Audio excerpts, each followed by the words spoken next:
All right. So my name is Peter Brown. I'm from Tiny and Sons Glass, and I'm also the president of the Pembroke Chamber of Commerce. Today, I'm filling in for Fraser Townsley, and we're going to talk about a little bit about social Votech in Pembroke in the high school system. Tom Hickey, I really appreciate you being with us today. Thanks for having me. So, what I'd like to do real quick is if you would introduce yourself and Susan and Melissa, and just tell us what your background is, and then we'll just start from there. Sure. So my name's Tom Hickey, and I'm the superintendent director at Social Votech. And I've been at the school for about 31 years now, and almost half of that as superintendent. Wow. Thank you. My name is Sue Bollinger, and I am on the school committee in Pembroke. And also, I'm on the chamber board with you. Exactly. It's so awesome. I am the education chair. So I have a unique. And third, I am also on the vocational planning committee. I'm the school committee representative. Okay. And Melissa? Yep, Melissa Hooley. I am the parent representative on the vocational planning committee for Pembroke. Excellent. All right. So one of the things that I know Fraser was very in tune about was these podcasts that help get information to the town on what this is about, specifically when we're talking about putting it into town meeting for next year. So, Tom, if you can give us an overview of what the towns are doing, the towns that are involved, and how Pembroke can get involved, and what the criteria is, that would be helpful. Sure, I'm happy to do that. What this all boils down to is there's a town that might want to join an existing regional school district. We happen to be a regional school district, and the process is pretty similar. We have a charter, we have a regional agreement, and there's a pretty prescribed process about how a town joins. It's a combination of the interested new town going to its residents at a town meeting saying, here are the terms and conditions of joining this district. Are you in? Put it to a vote to folks at a town meeting. That same document with all the terms and conditions, the amendments to change the agreement, also goes in front of the existing 9 communities that make up the South Shore Regional Vocational School District. And they are also respectively asked at their town meetings the same question. For a town to join, the most front-facing part of the process is town meeting of the new town meeting of the existing towns making up the district. At least 2/3 of the existing towns would have to vote at a respective town meeting to say yes. So that's a simple majority vote at least 6 of the 9 town meetings, plus a majority vote of those in attendance at a Pembroke town special town meeting. When that process is concluded, what typically happens is it would then go to the Commissioner of Education, who ultimately has the final sign-off. And I can get into timelines as well, but basically, with the energy behind this initiative coming from a lot of parts of the town of Pembroke, this is something that could come to fruition as early as children coming to our school for the 27-28 school year. But the process needs to start now. And right. The fact that we have a regional planning committee with active members ready to get into the weeds is important, because not only does my school committee have to eventually put forward the official amendment, like they actually have to vote to launch this regional agreement with changes. You can imagine that has to be reviewed by a lot of folks. People have to truly understand. The new community needs to understand, okay, we're joining another school district. What's involved? Because when you regionalize something, you give up some autonomy, right? It's not just what one community says, and what are we getting in return and all of that. And it's clear to me for several years now that Pembroke has spent considerable effort and has shown publicly their interest, and they've certainly stated that they can see the benefits for their children and future generations of kids who might not have access to our very specialized form of education that's right on Pembroke's doorstep. Right. So the process, Peter, starts with these town meetings, which could start as early as this fall in Pembroke, and then later in the spring of 26 with our existing 9 communities. And this is the issue. This is the reason why we're having these podcasts now, is because we want to help get the message out, because there's a lot of misinformation that's going on that we're trying to curtail. And Susan, can you give us an idea of what that the school committee's doing to do this and try to get it on the docket? So the good news for the town of Pembroke is we already had a vote at the school committee level to put this forward to a town meeting vote in the fall. And so what that looks like right now is we've voted to put together a committee to go over the regional agreement. So that's already in the works. And once we have the language for that regional agreement, we are going to put that forward at the fall town meeting for a vote. So that'll go on the fall town meeting warrant. And is that going to be like a 2/3 type thing, or how is that? I don't know if that's a 2/3 or, but it's a majority vote. Yeah, okay. I'm pretty sure. But in any case, so as a town, hopefully everybody will show up to town meeting to vote for this. I think also it might be helpful to even talk about the benefits for the town of Pembroke. Absolutely. For, the South Shore Tech offerings, for example, and I'm sure you can speak to this. Not only are there amazing courses of study, but the town member benefits are like each of these towns have had South Shore Tech students come out and do projects within the town, which actually saves the town money. That's right. So, I mean, this happens. We place a very high priority on municipal projects. We tell our towns that our curriculum is the real world, and why wouldn't we want to show our communities an immediate return on investment? First of all, people like to see our kids in action. They're very proud of the work that they do. The kids are certainly proud of the work that can be done.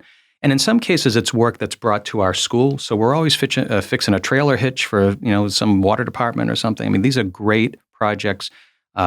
It's the cost of the materials.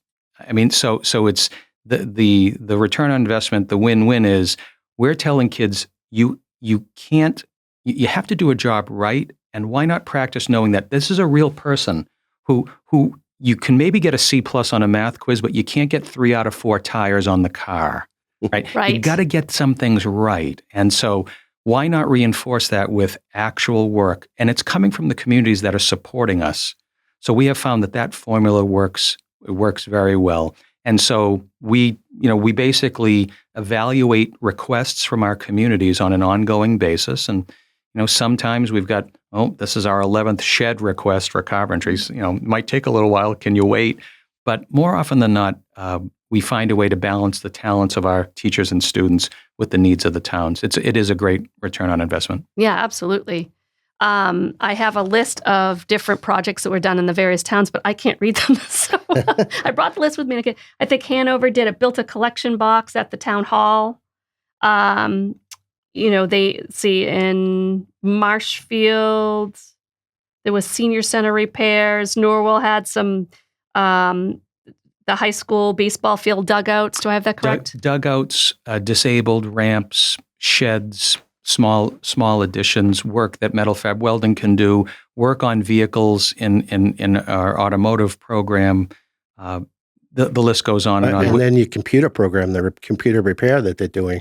It's incredible. Thank you. I appreciate that. And we're hoping to further, now that we're about to enter the construction phase of our new building project, which we'll probably touch on a little bit later, it will create for us a challenge for, say, our horticulture landscape construction program, right? Because there's going to be a lot less real estate that they're going to be able to maintain, which is part of what they do. And if you ever drive by our school on Webster Street and on 123 in Hanover, you might often see the horticulture kids out in the front, right, maintaining the grounds. So that's actually an area where I'm talking to our departments about, okay, if you don't have that capacity, because we're going to have a new school being built on our ball fields in the back, perfect opportunity for more community engagement to do work off campus. So, Melissa, the programs that you're involved in, how is this going to help you as far as the South Shore Tech and the Pembroke schools? So you're involved in the South Shore Tech. Your son's involved in the summer program, summer right? programs, but your committee has been working hard to get it into the school system. What do we need to help you with that?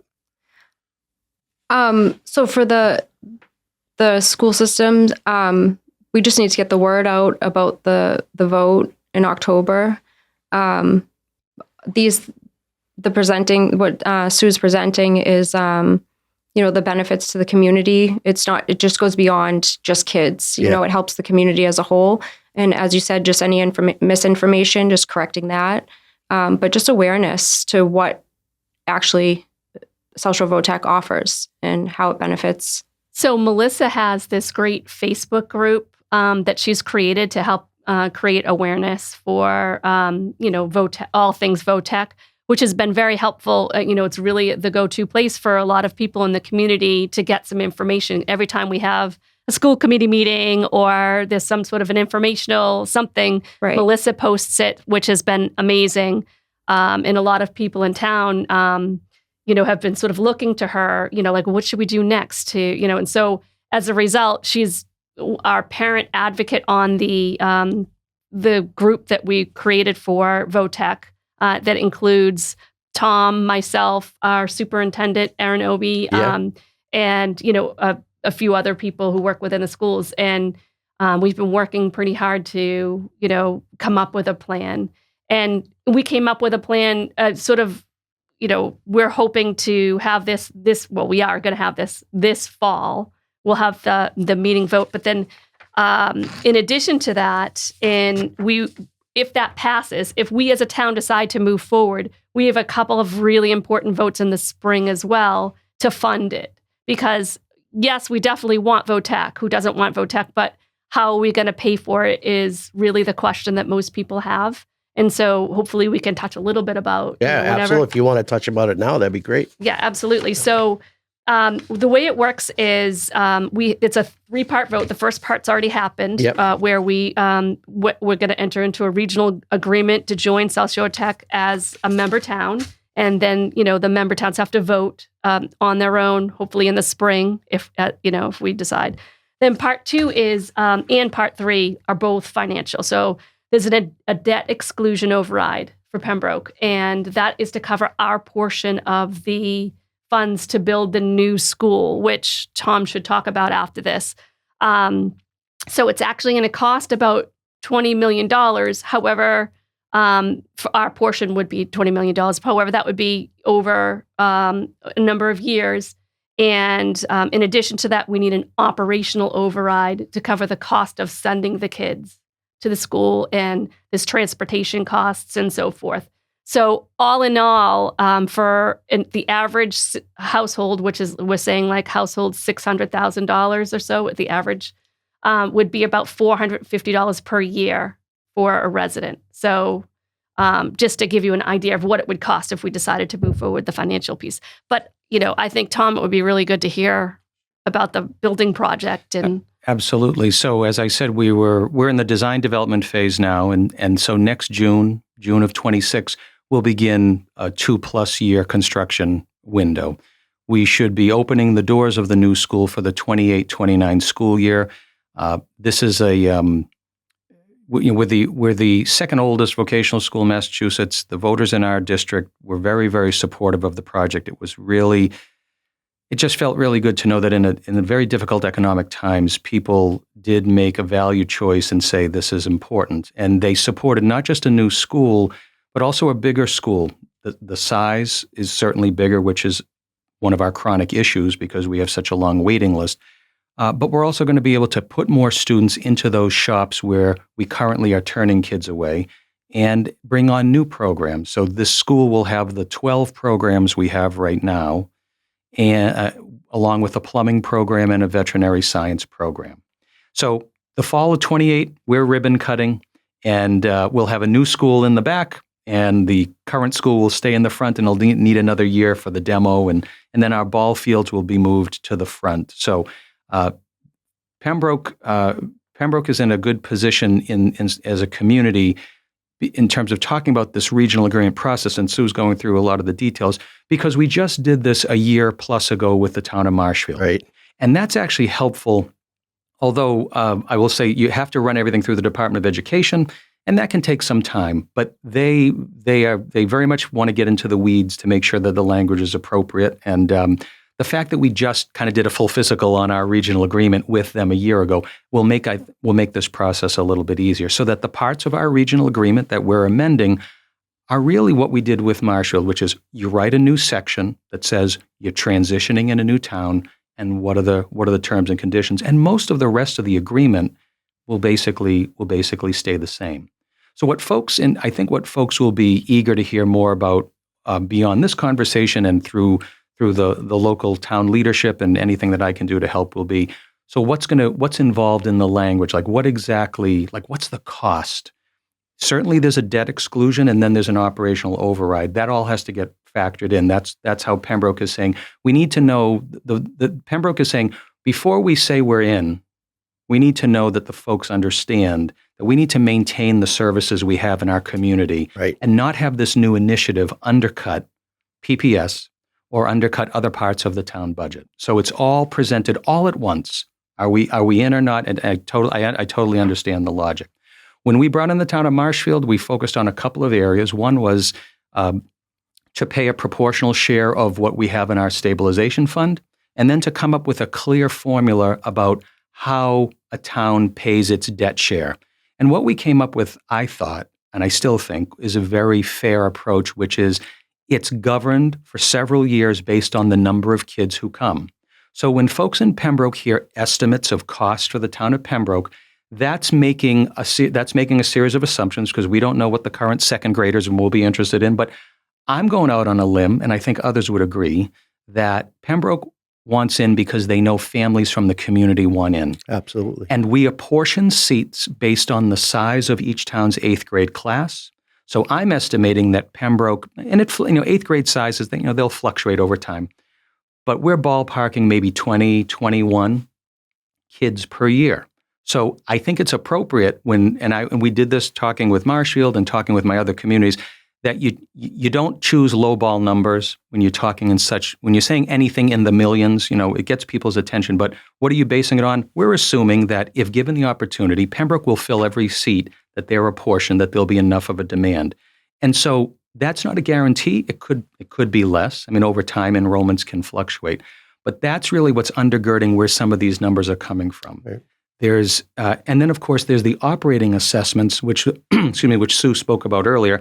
And once Pembroke is a member community, they're no longer paying non-resident tuition. They're factored into the formula through the state like everybody else. But enrollment is a big driver. So let's assume that Pembroke's not joining because they think only a couple kids a year are going to come to the school. That no one is using, we're keeping our feet on the ground and saying if we're going to make cost estimates and share them and be transparent and have a dialogue, then we should probably assume that those slots will be filled. And so what I'm hoping to do between now and knowing that there's a fall town meeting, which the timing really is important, would be we'll re-engage with my school committee as well as the regional planning committee from Pembroke. We'll take a look at some draft language and hopefully have it in a position so that it can go through the proper channels in all of our communities. And then my school committee would ultimately vote on terms and conditions, and that would be the document that then is brought to all of those town meetings. So we got some homework to do in the next couple of months, tops. And that's where the chamber hopefully can help with that homework part of it. And I know, Sue, with your committee, you've already voted for it. You're all in favor of it, correct? Yep, absolutely. We Yeah. voted before the end of the last term when Patrick was still in office. So when we were doing scholarships the past couple of years, there's a lot of kids that were applying for scholarships that were going to Mass Maritime or veterinarian schools or nursing or culinary.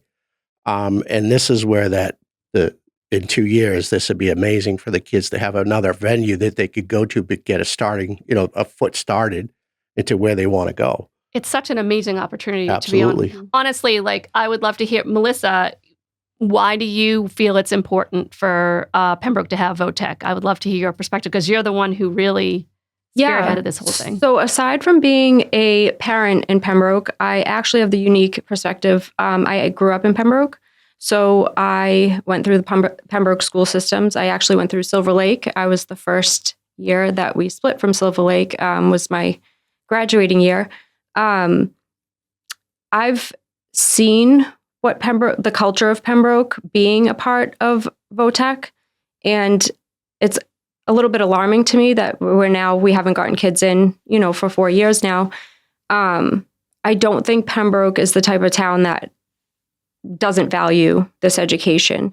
And I think that now we're at a point where that's where we're at. Do we value this education, and do we want to continue to provide it to the kids?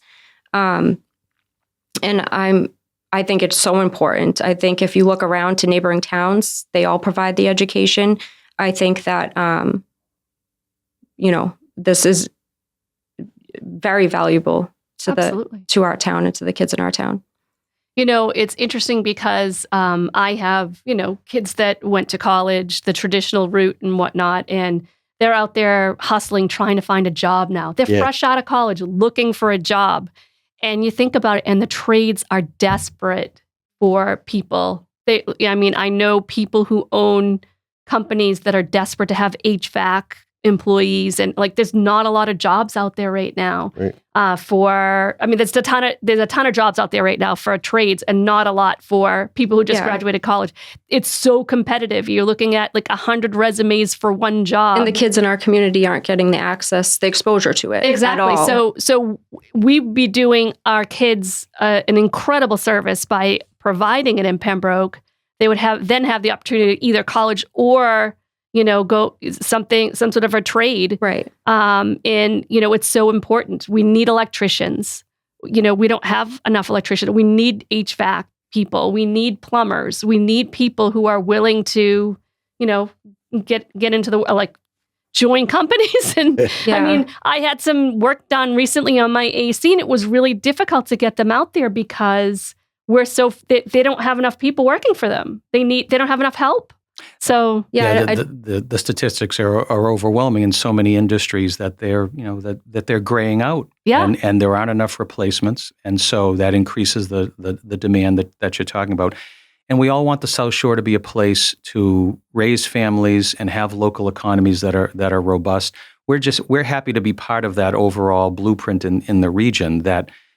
And it might also be our growing night school program. We were just awarded a $4 million state grant to run adult ed programs with the local workforce boards, and we've had hundreds of people go through these programs. So the state sees this as an all of the above strategy. I'm happy that building a new vocational school, supporting more robust night school programs, because for the kid who's 15 who decides that, no, I'm going to stay put, for whatever that reason might be, so be it. That's the best decision that kid made. But at age 20, does that mean that they miss their opposition to do anything other than take another literature elective at a college? No, of course not.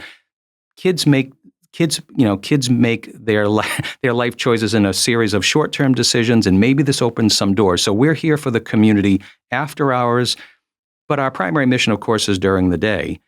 But from a regional, from an economic point of view, we definitely see us as being part of the solution. And it is a more expensive form of education, which is why whenever back in the late 50s they started talking about it in our neck of the woods here, they said little towns like ours couldn't deliver 12 career areas. No one of our towns could pull this off.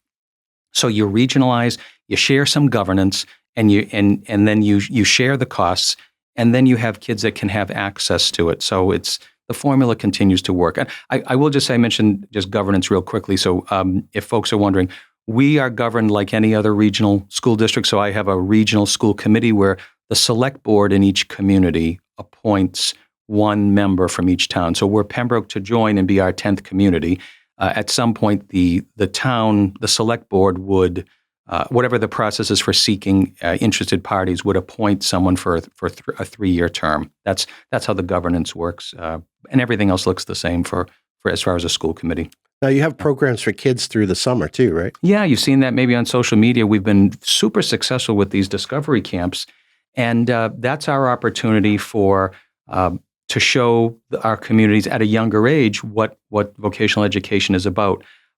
It's not a sell job. It kind of, they immerse themselves. But I will say that we have found kids coming back in grades 7 and 8 when they come on tours or open house, and they'll say, "Oh yeah, my kid was here in 5th grade," or so that's great. That's great. So they're high energy and high interest. Yeah, and that was when I was talking to Melissa earlier about it, and she was telling me about her son going through those summer classes. We had it in Silver Lake. 7th and 8th grade had some sort of metal shop, some sort of culinary arts, woodworking.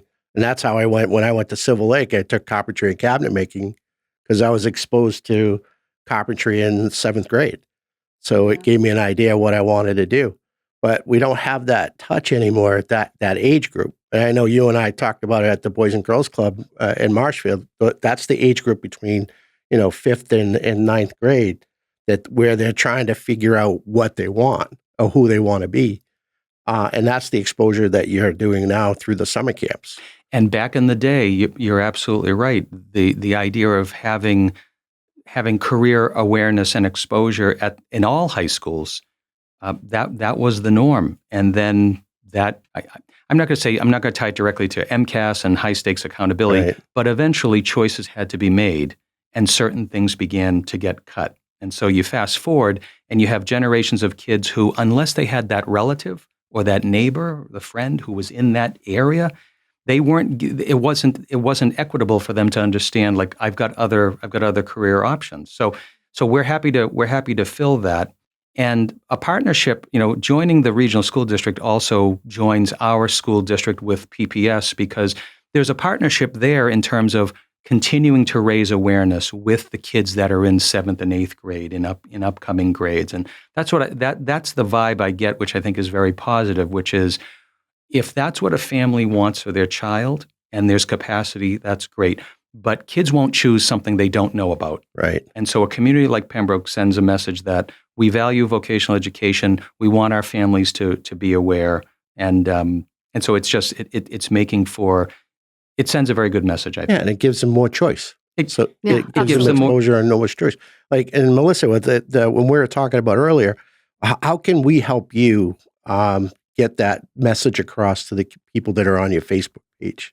Yeah, just people knowing about the page. It's Pembroke for Votech. Right now, we're trying to have citizen-led advocation for this. The school committee can only do so much. The planning vocational committee can only do so much. So if people want to join that Facebook page, that's where I'm really trying to mobilize everybody just to get the word out and make sure people know when the vote is. I believe right now, fall town meeting to October enter 21st. A regional agreement. Yes. So yes. That's the first piece. And if we vote yes to that, then in the spring is when we'll have all of the financial, debt exclusion, the right. So when you show up to the fall, you also have to come to the spring. We need you at both. We need you at both, or this will not be successful. Yeah. And we need you at the fall one to even get this to move forward to the spring. So we absolutely need folks to come to the fall town meeting, to show up, to be informed,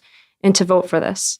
So we can do another forum similar to this if we want to invite some of the parents that want to come in and talk about it, and we can talk about how they feel about it. Actually, Fraser and I have talked about we're going to do one early fall. Perfect. With we're going to have a forum where people can ask questions. But in addition to that, we are planning as a school to have some informational meetings, at the community center. Yep.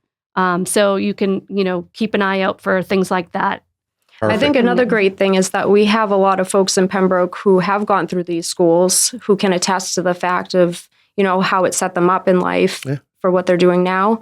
I think, and their parents in Pembroke as well. I think having some of those voices that have I think that's a very good point, Melissa, because there was a period of time and prior to the state changing the regulations that we were allowed to admit non-resident students. And so there was a window of time where you'd say, but hey, my kid went to the Votech, and that was just like only 5 or so years ago, as you were saying earlier.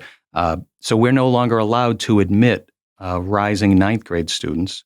And that's, I think, for better or worse, that was the catalyst to say, if we're not getting any access, the only access for a Pembroke family would be for 10th grade and beyond in only programs where we might have space. Right. Joining and being part of the district gives kids access to everything. Well, and another great point is if you are investing into one of these schools, what a better investment than a brand new school. Absolutely. We're not getting into something that 5 years down the road, what is this big expense that's coming up because this school needs, major repairs. It'll or be a anything. fixed cost for a few years. We'll know. But you know exactly what you're getting. Yeah, the operational agree. shouldn't be as high as, like we're not going to be replacing a roof. The or- unknown. You're absolutely Well, right. and transportation was an issue before we were a member town, was a big cost. But once you're a member town, that's one of those things that Our transportation costs are it's an assessment based on enrollment, but we do get state aid. So anywhere some reimbursement. in the last few years, it's been a little bit better, but 80% to 90% of our transportation costs are reimbursed by the state. So that's the law calls for 100%. They've not been able to deliver on that, but that's another story. But I can't ignore the fact that when I'm developing a budget to bring to the school committee, and these are our transportation costs, and we estimate that 80% of it will be covered, that means we're only assessing the remaining 20%. Right. So yes, transportation costs. That's if you don't have incentives to regionalize. I mean, that I think that's an ongoing conversation. Towns are having to tighten their belts.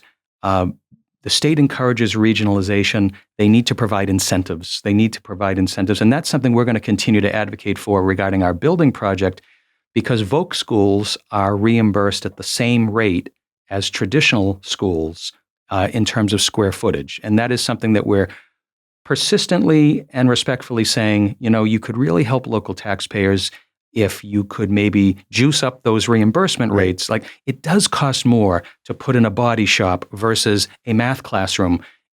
Could you just maybe give us a little bit extra for the square footage of the shop space? So we continue to advocate for that, because at the end of the day, whatever we can do to lower assessments at the local level, we just think that if you want us to regionalize, give us some more support. So. Well, and on an economic development front, it's a benefit for the town, because it's another thing they can offer. And you have right now, Pembroke is in the forefront. With the community center that we just finished, we got the public safety building. They're going to be digging the ground, breaking ground in the end of August. And then you have the development from Bristol Brothers doing the Pembroke Country Club and the downtown.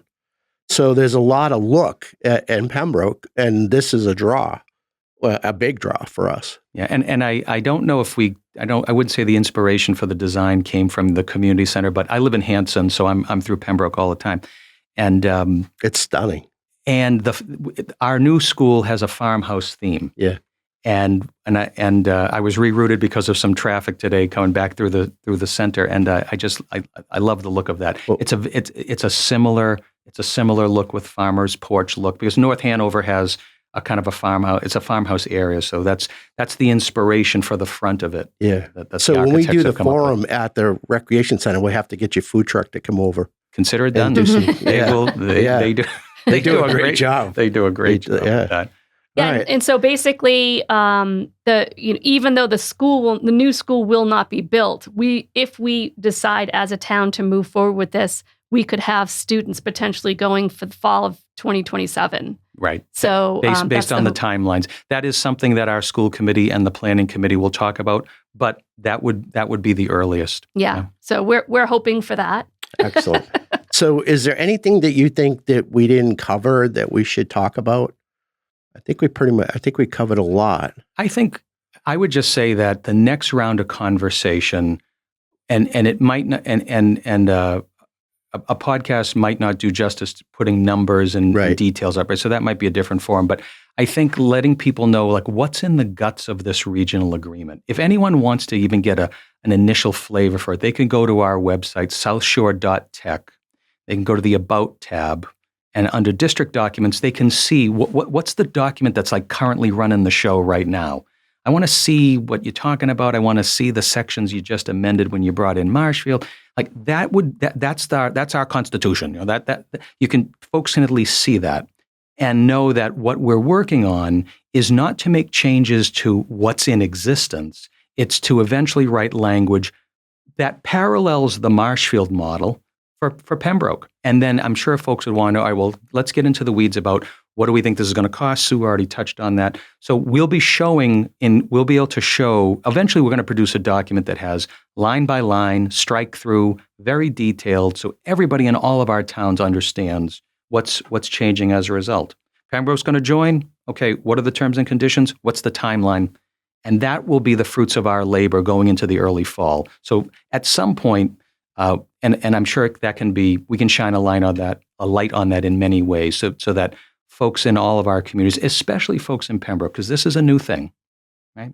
And we want to make sure that people, whatever the language is, that people are comfortable, and they'll have many great people in town to ask, what does this mean? But that's essentially where we're heading in the next couple of months. Perfect. And Sue, in closing, is there anything do you think we should talk about? I just want to recap what the costs are, because those are the most often questions that I get. Mm-hmm. And so the debt exclusion override, we're projecting it to be around $20 million over 30 years. So we've estimated that to be $156 to $168 increase in property taxes per year for just the debt exclusion.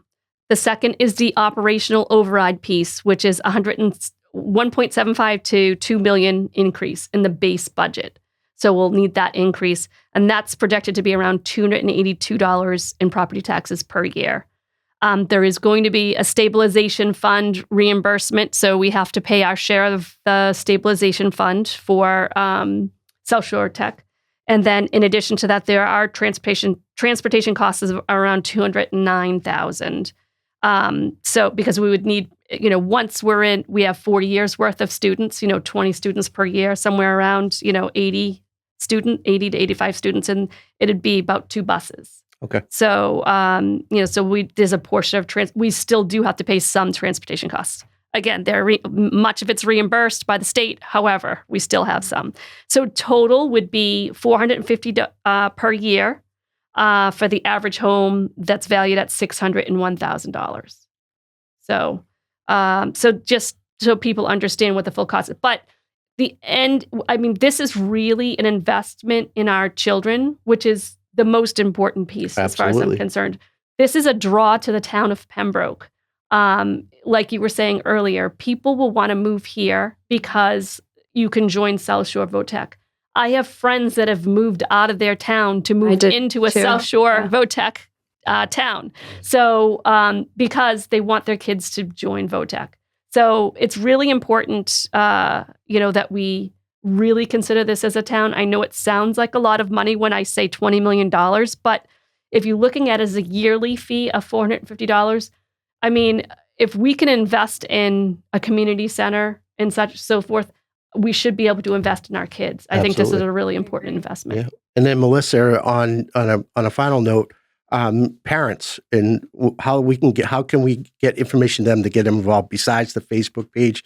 Would a forum be helpful? I absolutely think that would be helpful. And I also want to note that the information that Sue gave is from the presentation that was given at a March school committee meeting, and that can be found on the Pembroke Public Schools website under the vocational tab.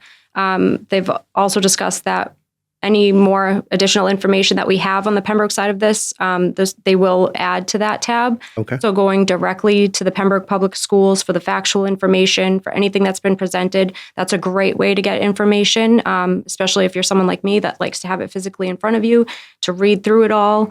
That's also a great resource there. And then when this podcast is finished, when we share it through the chamber pages, I'll make sure that both links are involved in both posts. So that way people can go after it. Excellent. Fantastic. All right. Thank you so much. Great job, everybody. This was awesome. I really appreciate it. And thank you, Fraser, for letting me sit in. And I'm not as good as you, and I tried to get my British accent going, but I lost it. So hopefully when you come back and be ready. So thanks, everybody. Thank you. So much. Thanks so much.